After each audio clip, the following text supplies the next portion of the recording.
Hey everybody, it's Christy back with another video. And yes, this is the Sketchbox video. Unfortunately, the footage of me unboxing the video has been lost. So here is the unboxed contents. Real quickly, I will show you the box because it was pretty beautiful. So here was the art that was on the Sketchbox this month. I absolutely love it. And the artist is here, Anastasia Vasilyeva, I think is how you might say that, but she did a great job. Oh my gosh, just look how beautiful that is. So I had to show that off because I really liked this gouache box and wanted to show that. So next we have this stuff in the Sketchbox this month. I'm very excited. It's an Inky Inktober box. It's not Inktober theme related at all, but I'm just saying that they gave us a lot of ink, which is cool because it's Inktober. So let's go through everything. This is the art piece that we were given, and man, is beautiful. What a beautiful bird. I just think it's gorgeous. I love the leaves that they did. Just really looked nice. The artist here's name is Dennis Brown.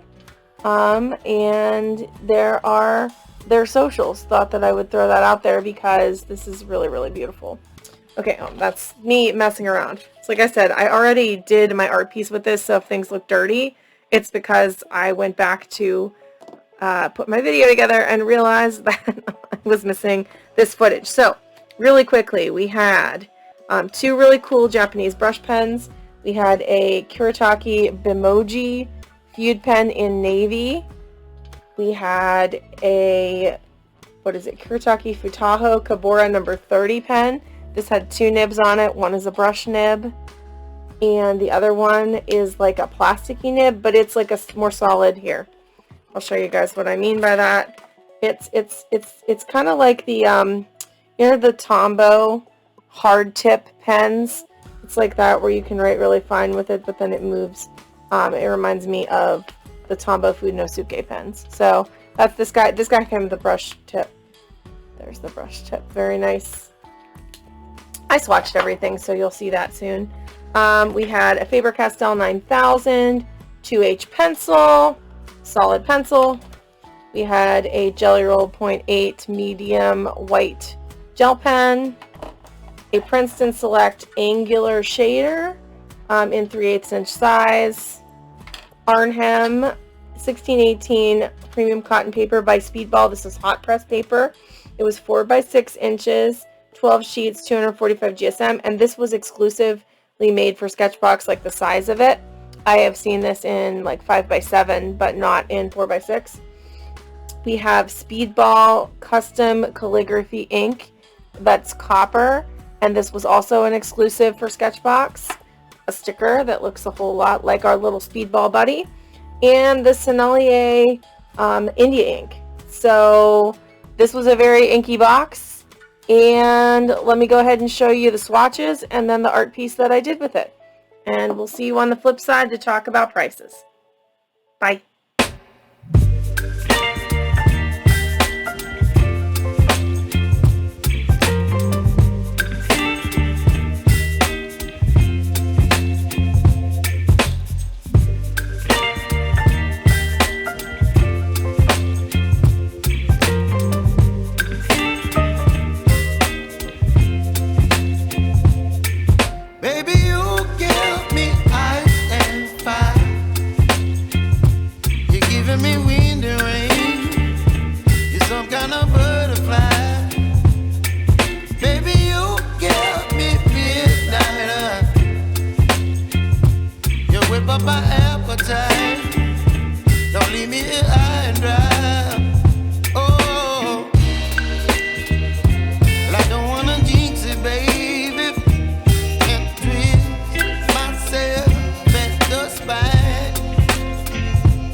So voiceover Christy here after the fact. I am watching the video and realizing that I never mentioned the fact that I did in fact grab some bleed-proof white and mix it with both the navy ink and the copper ink in order to get the effect that I got on the jellyfish. I just want to be completely honest about that. In reality, I could have scribbled a ton of ink out of the Gellyroll pen and had the same effect. I just felt like that was a waste of the Gellyroll pen and that it would be better off to just grab a little bit of bleed-proof white to do that. But for the sake of transparency, I did want to mention that.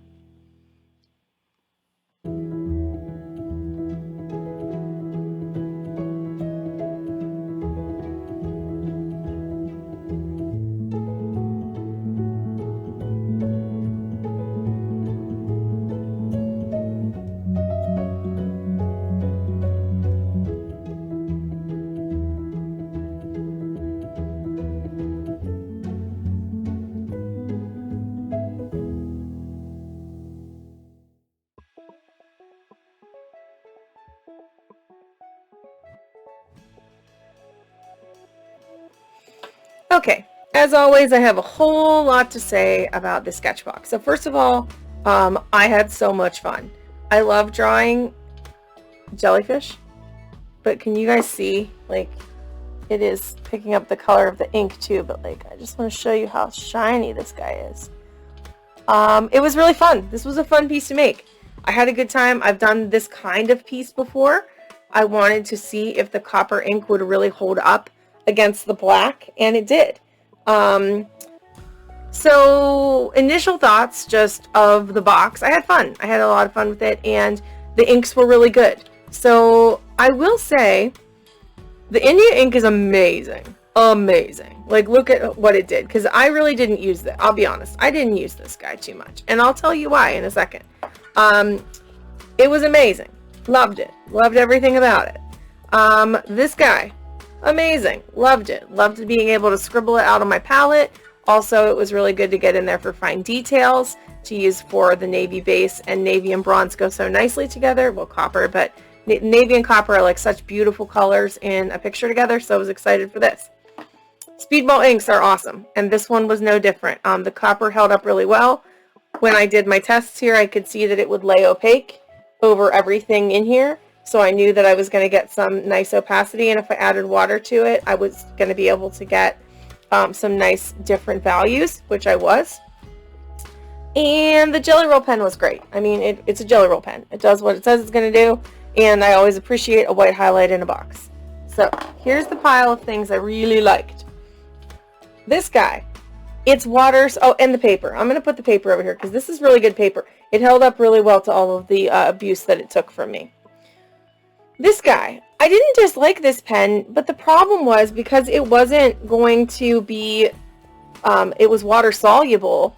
If I was going to put these inks like I was over top of it, I couldn't trust it. So I didn't use it because I wanted to be able to be sure that I wasn't going to disrupt anything underneath when I was doing the piece the way that I was doing it. So I really think that in this box, because none of these moved after they were set, that this was a bad choice because it moves after it's set and you can only use it kind of on top of stuff, which, I mean, that's okay, and I will use this pen. It's a great pen. It's going to be a great water brush marker for me, I suppose. Usually when I have a black pen like this, I like it to be the last thing, or use it for line work, and because I work with watercolor a lot, anything that I can't do line work with because it's going to move when I put water on top of it, it's kind of a bummer. So this was a little bit of a bummer, but I do think it's a good value, and I've seen other people do some amazing things with this pen in this box. So I'm going to put it in the middle because I'm not disappointed with it. Okay. These guys, I just don't understand why they were chosen for this box. So first of all, I don't understand why we needed a pencil in this box. You aren't going to be able to see a pencil over top of any of this.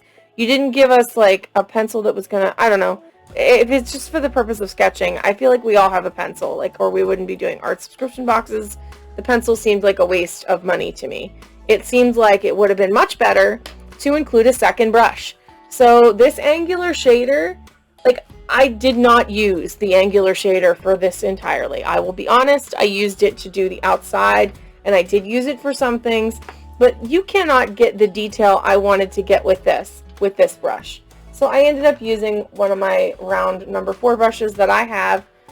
It's just a little standard round brush. It's not an expensive brush, because I wanted to get more details. And I really think because you gave us so many different mediums, and especially like a highlight like this copper, it would have been better to give me a second brush. Like, give me 2 brushes instead of a brush and this pencil. I'm okay with the angular shader if there was a detail brush to go with it. Then I'm like totally happy. But in the picture even, this guy shows like that he did flowers, or not flowers. Here it is. He shows like that he did these kinds of leaves. I don't think he got if he got those with this brush, I'm very impressed. I could not have done that. So maybe it's just me as an artist that I'm not good enough to use this type of brush. But for what I wanted to do, I really wanted something that was going to both, like, I appreciated the ability to move fast with this brush with a lot of ink, but I would have preferred having something that was a detail brush. And again, I wouldn't be complaining, except let's get to the value part. Dun dun dun. Okay, this box wasn't worth it. And I hate to say that because I really enjoyed this box and I had so much fun making this little piece, and I really enjoyed the products for the most part in the box. But like, they valued this brush at $8, and I definitely would not have paid $8 for it. 3 different places had it valued way under that. What else did they value really? Like the Sennelier ink I could get cheaper almost everywhere else.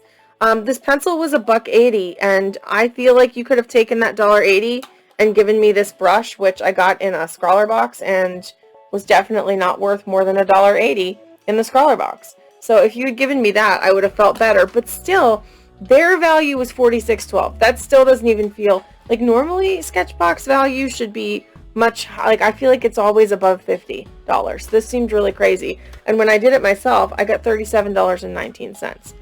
So I get that, like, they're curating something, and we got some exclusive items. Like, this ink was really cool. I don't know that it was better than the Higgins ink that came in last year's holiday box. I'd like to test them against each other, and I may do some kind of jellyfish challenge where I try all my different metallic inks at some point. But I don't think it was better than that ink. But it was cool, and I'm glad that we got it. But I don't want, I still feel like this box should have been worth a little bit more money, that we could have had at least one more item in here. I don't know what's going on with Sketchbox. I am going to give them a few more months because I do really like the company, and I really like being able to, like, play with these art supplies. I don't want to give up on them. But Scrawlerbox upped their prices a titch. They're still way cheaper than Sketchbox. And I feel like since Scrawlerbox upped their prices a little bit, we've been getting amazing Scrawlerboxes. So I'm just really hoping, Sketchbox, that you've got something really good coming in the next couple boxes that's different. I mean, we all expected ink for October, so that's great. But, okay, I'm rambling now, so I will quit for today. But I hope that you enjoyed the video. I would say if you're going to go out and buy any of these products, find yourself some really cool ink. This Sennelier India ink is top-notch. It's a really good ink if you want to have an ink for Inktober. But I don't know that I would buy this whole box. And thank you so much for watching today. If you enjoyed the video, please give me a like and subscribe. And here is my little jellyfish one more time. And we will see you all in the next video. Have a great day, guys. Bye for now.